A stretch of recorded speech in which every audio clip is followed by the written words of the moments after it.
He kōna ipurangi tēnei nā te reo irirangi o Aotearoa. Kia ora, nau mai haramai ki te ao hurihanga. Hello and welcome to Our Changing World, ko Clackan Cannon tēnei. Now, before we start, I want you to know that I've got some tissues here if you need them. Because if you think you've been sneezing more than usual this summer, you're probably not wrong. The El Niño climate pattern has meant lots of warm, windy days and lots of pollen out and about and getting right up your nose. Not a great time for hay fever or asthma sufferers. High pollen levels are a key trigger for symptoms and attacks. But for the first time in way too long, those levels are being tested. Researchers from 3 different universities have installed a pollen trap on the roof of one of Auckland's most beautiful buildings. Senior producer Justin Gregory went up with them to collect some samples, but got a bit distracted by the view.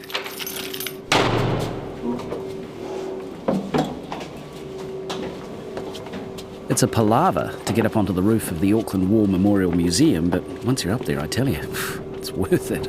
Oh my goodness. Well, I don't know about the science up here, but I can tell you that the view from up on the roof of the Auckland War Memorial Museum is just astounding. We're heading around the edge of the glass roof and towards the testing station, which is sitting right on top of a concrete bunker, its tail flapping gently in the wind.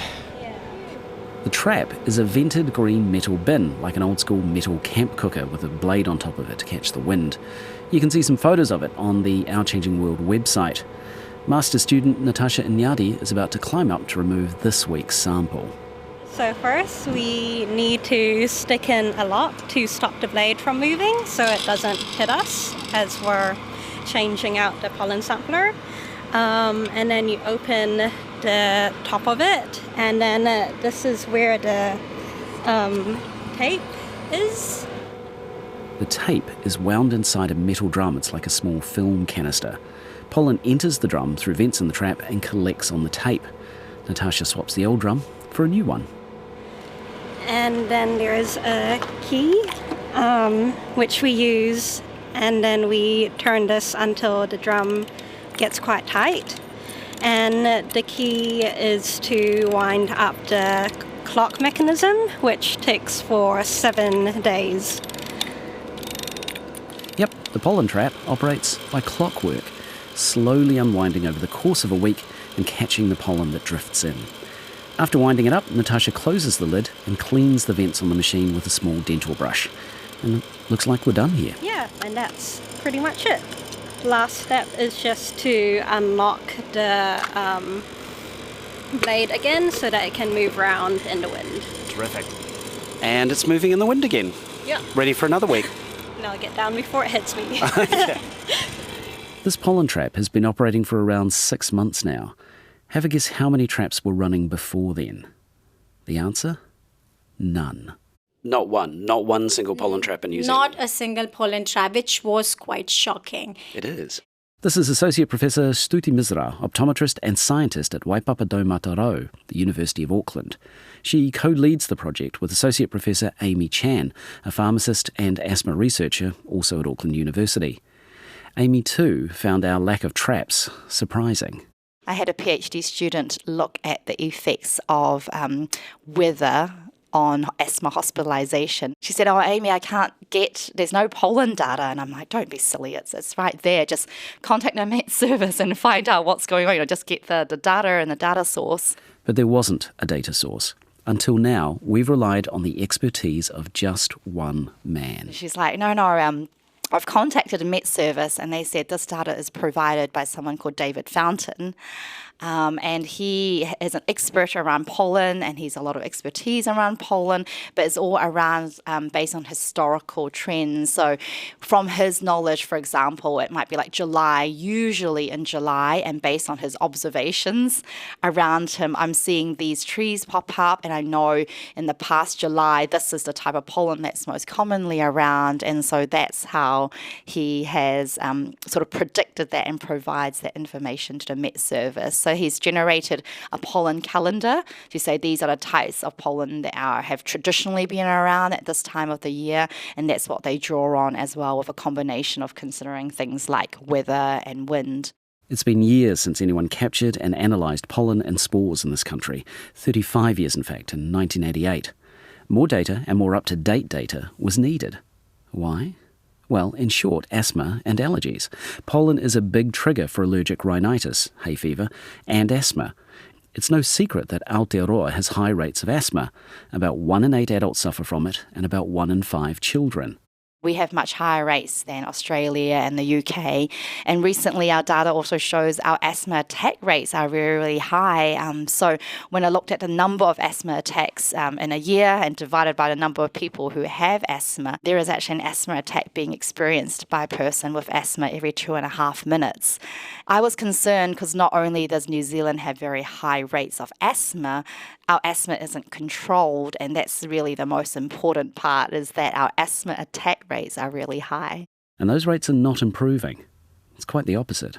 Asthma attacks have risen by a third over the last decade. So we know people's asthma are getting worse. And in terms of our pollen data, very early pollen data from our count, what we're seeing that is that the number of days of high pollen counts have increased by 75% over the last 30 years compared to the last count in 1988. Do we know why? Well, it's simply climate change. We don't know why, but we can say that the things have been changing slowly but surely. So it's anyone's guess what happened in the last 3 decades or so. Things have changed, climate has changed, our habits have changed, and definitely that had fed into all these changes in pollen too. Guess which groups are copping it the worst? What our data around asthma shows is that Māori and Pacific tend to be disproportionately affected, and that's because their baseline asthma control isn't as well controlled compared to other ethnic groups. And there's a lot of factors around that, is around access to care, is around their studies that show even when they present with similar symptoms to our hospital or primary care system, they're not being treated in the same way. They don't tend to receive the same types of treatment as the non-Māori or non-Pacific group, which is interesting around, some healthcare decision making, why that is the case. But when your baseline, allergic symptoms aren't well controlled, any changes in triggers, so if we're having more pollen around in the air, then they're much more likely to suffer more because that really offsets their asthma. So if you're precariously controlled on that borderline, then any trigger is more likely to affect these particular groups. So, since July 2023, a team led by Amy and Stuti has been at work trapping pollen and spores, identifying and counting them. Professor Rewi Newnham is part of that team. He's Head of School of Science in Society at Victoria University of Wellington, Te Herenga Waka. As a doctoral student, Rewi was part of the last pollen capture team back in 1988. The trap then was also on the roof of the Auckland Museum, in the same place as the current one, pretty much. Pretty much, yeah, and that was intentional. It enables us to make direct comparisons, point-to-point comparisons, if you like. Auckland Museum sits at the top of Observatory Hill in Auckland's Domain, and the nearest tall building is the hospital. It's a good distance away. There's excellent airflow all around, but that's not the only consideration here.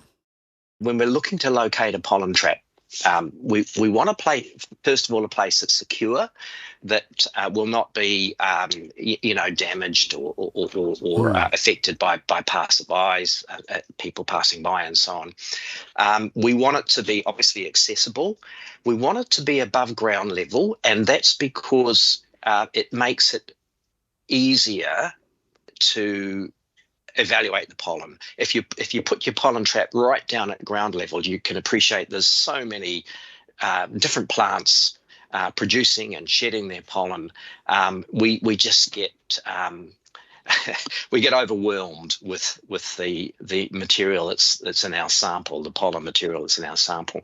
If you put the trap up at a higher level, typically a rooftop, and I think between 5 and 15 metres above ground level is optimal.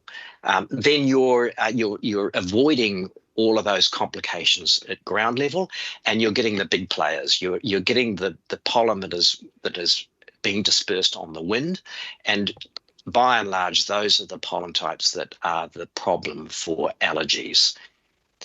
So it's a compromise. Ideally, we would want to count everything. We would want to identify everything. We'd literally be there all day and all night doing that, and it would essentially defeat the purpose of providing up-to-date current pollen counts, at least on a day-to-day basis, as takes place in those other countries. Why do you think it's been more than 30 years since that research was done and we're only just now doing pollen capture again? Yeah, look, I don't know the answer to that. I guess the reason is that it's expensive and time-consuming to do it the way that we're doing it. There is an alternative sort of rudimentary method, which is what we have been doing, and we have to pay credit to Dr. David Fountain, who was the leader of that research back in 88, 89, the pollen monitoring research. And David, to his credit, has continued his interest in providing pollen forecasts and observations over the subsequent decades. And that's been incredibly helpful. It's not quantitative, it's not measuring the pollen, it's not giving us the sort of data that we can use to make international comparisons or indeed comparisons within New Zealand. But, he's providing this through his own expertise and skills and off his own back. And, that's a marvellous service that he's been providing. So I guess that has, and here I really am guessing, that has swayed funding bodies like the Health Research Council into thinking that we don't really need to invest the relatively large sums of money that are needed to provide the sort of pollen monitoring and forecasting that happens overseas, and gives us those quantitative data, gives us the ability to make those comparisons and look across the whole country rather than just where David happens to be at the time. This is a light microscope here, which we use, so I'll get that all turned on. Back in a lab at the School of Environment and Environmental Chemistry, PhD student Laura McDonald is working with Natasha Inyadi to process this week's pollen. After the tape is extracted and transferred to slides, a pink dye is applied to make the pollen pop when it's under a microscope. Laura does the counting. So at the moment I'm looking at the slides on 200 times magnification, so blowing everything up by 200 times. When I'm actually counting the pollen, I use 400 times magnification. So I don't count the whole slide, I just count about 15% of the slide. So I move across the slide in kind of nice, even transects. So it's about 4 transects of the slide, and then we kind of then do convert it. It would take such a long time if I was to count the whole slide, especially in the peak of grass season. I'd be here for hours. Understood. And immediately up on the screen has popped up the pink. Yes, the pink, and you can see it, right? It's such a bright pink on the white background. So this one here is Cupressaceae. There's 2 there. This one is a full one, and this one here is the exact same type of grain, but it's actually just split apart. Right, so the full one is a complete sort of round circle, and the other one, as you say, it's just sort of burst apart at the centre. And I actually think of lots of them actually look like Pac-Man. Some of them, that one's like Pac-Man with his mouth wide open, but lots of them are actually just like that. And and there's a ghost in between them that is about to eat. There is. Sometimes also you get kind of funny stuff because these are fresh pollen grains. All the kind of cell, I'm not a biologist in that sense, but all the kind of bits inside the pollen grains can sometimes come out. So yes, that's Cupressaceae, that's the Latin kind of name for the taxa, but it's Macrocarpa.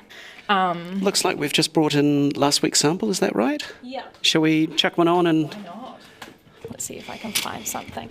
So some of the slides as well end up having almost no pollen on them. It really depends on the weather. So if it's like been a rainy day, it just means there's way less pollen in the air in compared to like say a windy, hot day. There will just be so much pollen in the slides. Not a lot of pink popping up. No, there isn't. Is this from Monday, Tuesday? Yeah. It was a bit of a rainy day. Yeah. Oh, there's what's that? Just a bit of nothing, sadly.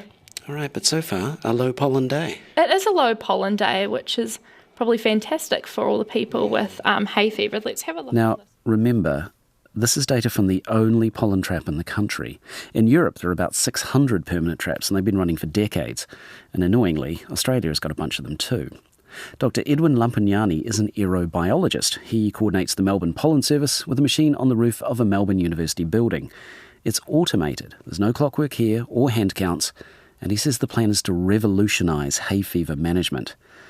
Revolutionise is a big word. It is, but it is an important one because for the last 100 years or so, maybe not that long, maybe about 60 or 70 years, pollen counting has been done using clockwork motors, and it's a very, very big change. The pollen data captured by the automated counter is immediately sent to learning algorithms to be identified. There's no climbing on a roof or counting by hand going on here. But still, the clockwork trap on Auckland Museum is just right for the job that Amy and Stuti are asking it to do. It's the gold standard, they say. So it is the gold standard, but there are limitations with it. So the gold standard is very good because you have a human that looks at pollen and can determine the shape and size of the pollen, and that will give you a clear indication. But every human looks at shapes and sizes slightly differently, and so there's always some variation between when one person counts something and another person counts something. So you can think about it like counting the number of jelly beans in a jar. You can count it 10 times and I imagine you'd get a different answer each time.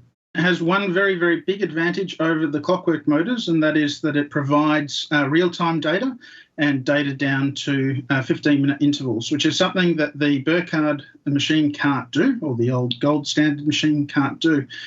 So with the old machines, what they do is they record pollen over a 24-hour period.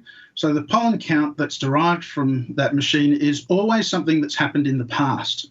Information about what happened yesterday is not relevant to us, but forecasts about what's happening today, what's happening on the weekend, are really important because they help us plan your day and make sure that, is it safe to go out shopping? Should I postpone that? Should I be going for that hike or that picnic? They really help make decisions. Victorians can make those decisions using the Melbourne Pollen Count and Forecast app. With alerts and notifications, users can better understand their triggers for hay fever or asthma attacks, and as a result, better manage their health. Because just like here, Australians suffer badly from hay fever. We have about 1 in 5 Australians suffer from hay fever. That's pretty big, isn't it? And it's a lot. So about several million people in Australia. But it's not just them, it's also their carers. So you can think about children, for example. And one of the things that we often get contacted by are mothers who really find the forecast service important because when children go to school, they can't actually be provided with medications at school. So the forecast is very important so that they can go to school well prepared and that they can continue with their schooling, not having symptoms, being able to concentrate in class, not having those watery eyes, scratchy throat, and being distracted. What's the cost of this?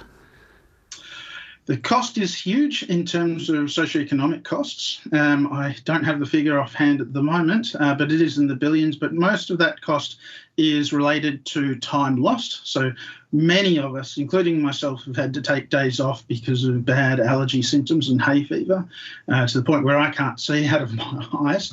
And this is a real burden on society. But the cost isn't just an inconvenience, it's tangible. So pollen is one of the major triggers for asthma, for allergic asthma. And of course, many Australians and many New Zealanders die from asthma every year. And so being able to understand the triggers for things like asthma and be prepared for those so that you can manage them well can actually lead to lives saved. Dr. Lampugnani makes a very good point, but I actually meant the cost of the automated pollen counter. They are expensive. So there are 2 costs involved. There's the cost of purchasing the machines, but there's also the cost of maintenance. So the machines themselves are somewhere in the order of about 150,000 AUD, and they cost somewhere in the order of around 50,000 per year to maintain. That only covers the pollen monitoring, though, and the forecasting is separate to that. And so there's lots of infrastructure cost involved, lots of personnel cost. And that's on top of the monitoring. But the monitoring is really important because there are lots of services out there that do forecasting, but there are very few services out there that do the monitoring to provide the information required to do good quality forecasting. So a forecast is not useful to you if it's not accurate. And one of the things that we're very, very proud of, and one of the things that we work very hard to, is ensuring that we always have monitoring at places where we're forecasting, so we know the quality of our forecasts and we know that the forecasts that we're providing are going to be useful to people. Another good point. Now, there are automated sensors on the roof of Auckland Museum, and Gregory Newnham agrees that automation is the future. But there's more to it than just that. These devices are starting to be deployed overseas, and there's a range of possibilities here. And it's not just the automatic sensors that we're looking at in Auckland. There is remote sensing. Satellite observations can also be used, perhaps in a more broad sense, but that's on the horizon. The problem is for New Zealand is that if you look at where these devices are being deployed around the world at the moment, in every case they need to be calibrated against, or ground truthed as it were, against real data, against data that's been collected using the conventional methods. And that's important. It's actually essential. You can't do it without that calibration. And we don't really have that data, do we? Precisely. So, what we're trying to do is work with people who have these devices and provide that basic data set, that ground truthing data set that can be used to compare with whatever those devices are showing, calibrate them, as it were, test them. That's a process that I suspect, I haven't been involved in it directly myself, but I think it will be, quite a long process. So we will need several years of data before we can actually confidently start deploying those machines. But eventually that will happen. And when it does, then yes, we will find a way to overcome this problem of the investment that's required to provide reliable pollen data across the country. The Auckland team have been gathering that data for less than a year, but there are some interesting findings there already. Amy Chan again. Grass season seems to have come in earlier, about 3 or 4 days earlier than back in 1988. Is that significant, 3 or 4 days? Yes, because it suggests that there is a shift towards earlier onset grass season. And bearing in mind this is only one pollen trap at one site. And so if we had more pollen sites around New Zealand, we might see, a shift towards even greater number of days. And every shift over a period of time, I guess, means that pollen sufferers, people who are suffering from hay fever or asthma, they're exposed to a longer pollen season as it shifts earlier. And what we will try to find out is when it ends as well. So projections may be that it's also shifting to finish later. And the early data shows that a number of days that have high pollen count from grass pollen have increased by 75%. 75%? 75% compared to 1988 counts. So not only is it happening earlier, but the amount of pollen that people are getting on the days where there is pollen is much higher as well. So you're getting a blast of pollen coming through the air, and that's much higher volumes than what it might have been in the 1980s. Amy's pretty invested in this research. It's personal for her. Yes, absolutely. So I had asthma from the age of, 6 or 7, and it really had a big impact on my life. I remember that, my friends would go on athletics day and I was the one who got the note to say, she can't participate because of her asthma.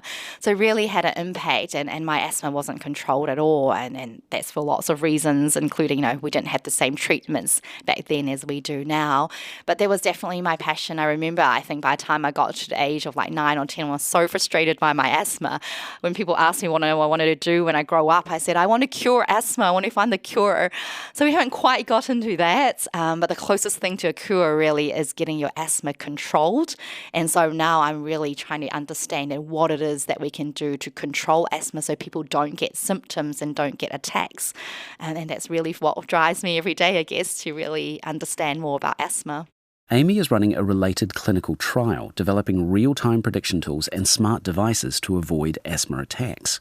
Using individualised data like sleep patterns, breathing rate, weather information, medication use, and weather, she wants to determine what information can most accurately predict an attack. A few small studies that have been done overseas that have shown that actually asthma attacks don't just suddenly happen, even though it might feel like that way for people. Actually, in the days and weeks before an asthma attack happens, there are changes that are happening already in the body, physiologically and behaviorally. And so I started thinking, in this century with digital technologies and wearable sensors, they're highly accessible like Fitbits and Garmin watches, could we use everyday technologies to capture these changes that are happening in our body so that we can get a signal perhaps and get an alert on our watches, on our phone that says, oh, actually, Amy, your asthma is going downhill, get on top of your asthma, take your medications, and then we don't have to be hit with the shock of, difficulty breathing and not being able to go to school or work. So really my research project here is trying to see, can we build some kind of digital early predictor that can capture what's happening in our body and get some insights into the inflammatory system. So if your risk has risen, a text or a prompt on your phone or your smartwatch could mean the difference between having an attack or avoiding one. Knowledge and awareness is the number one thing that will protect people from asthma. And we know that from global guidelines, and there was a report done in the UK, which was a review of all the asthma deaths that had occurred in the UK. And they found the number one reason why people still die from asthma today is because people are not aware of their symptoms. So it's just a lack of awareness of how severe their symptoms and how much their asthma is worsening that is a barrier to seeking care. So to answer your question, do we think people will respond to text message alerts? I think so. I think it's having that insight into your health. And with people being so interested nowadays into, tracking, how many steps have I done, or, what is my calorie count or energy intake, I think people will be really interested to take control of their own asthma and their health rather than having things happen to them. They can actually track and take action themselves. And will any of the data from the major research project that you're both collaborating on contribute to that project? Absolutely. So the Pollen data is also something that we're trying to see. So when people log an asthma attack, so during the study they make a record of when they have an attack or when their symptoms are going downhill, what we'll do is map it to what was happening in the air in terms of the pollen count. So what we're hoping to see is there a correlation between days of high pollen and the number of people who are reporting asthma symptoms in our study. And the hypothesis is saying, if we have days of high grass pollen, for example, maybe there'll be a lot of people also reporting high asthma symptoms on that day. So really we're trying to see if there's a correlation and a relationship between the two. Amy Chan and Stuti Misra's pollen capture research is funded for just a year, but that's still a year more than the last 3 decades have seen. And good data is already emerging about seasonal variations in pollen. Of course, there's more to discover. But ideally, we want monitoring to continue for at least, a period of 3-4 years, because only then can we compare trends from year to year. And the US models, there was a paper that was published in 2022, so very recent data, that shows based on US modelling, we're expecting over a century that pollen will increase by 200% in this century if it's left unchecked, if climate change isn't controlled, and that the days of shift may shift by, 20 days earlier and could last 40 days later as well. So your whole season where people are exposed to pollen is potentially increased by, a couple of months. And that's obviously significant. Best of all, they'd like to see a series of traps permanently installed around the country. Because we're talking about more than managing asthma and avoiding hay fever here. Overseas, the data shows that it affects, cognition and function, development in children, performance in schools and at work, and also can impact cardiac and respiratory health as well. So the impacts of climate change and pollen could be far wider than just asthma and hay fever, but that's what we're hoping to find, that if we have pollen data, it could be a game changer in how we manage health and project healthcare resourcing as well. Thanks, Justin. That was senior producer Justin Gregory, who reported and produced this story. He spoke to Associate Professors Amy Chan and Stuti Misra from Waipapa Taumata Rau, the University of Auckland, and Professor Rewi Nuam at Victoria University of Wellington, Te Herena Waka. Dr. Kat Holt from Massey University is also on the research team. Special thanks to students Laura MacDonald and Natasha Nadi, as well as Dr. Edwin Lapunamni at the University of Melbourne.